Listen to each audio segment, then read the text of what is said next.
A professor stood before his philosophy class and had some items in front of him.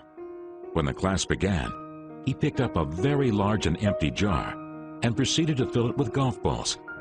He then asked the students if the jar was full. They agreed that it was. The professor then picked up a box of pebbles and poured them into the jar. He shook the jar lightly. The pebbles rolled into the open areas between the golf balls. He then asked the students again if the jar was full. They agreed it was. The professor next picked up a box of sand and poured it into the jar. The sand filled up everything else. He asked once more if the jar was full. The students responded with a unanimous yes. The professor then produced 2 glasses of wine from under the table and poured the entire contents into the jar, effectively filling the empty space between the sand. The students laughed. "Now," said the professor, as the laughter subsided, "I want you to recognize that this jar represents your life.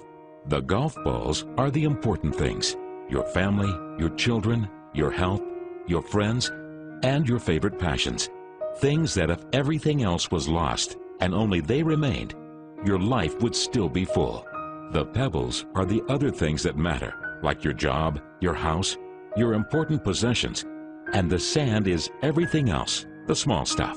If you put the sand into the jar first," he continued, "there is no room for the pebbles or the golf balls." The same goes for life. If you spend all your time and energy on the small stuff, you will never have room for the things that are important to you. Pay attention to the things that are critical to your happiness.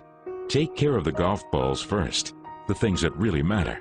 Set your priorities. The rest is just sand. One of the students raised her hand and inquired what the wine represented. The professor smiled. "I'm glad you asked. It just goes to show you that no matter how full your life may seem, there's always room for a couple of glasses of wine with a friend."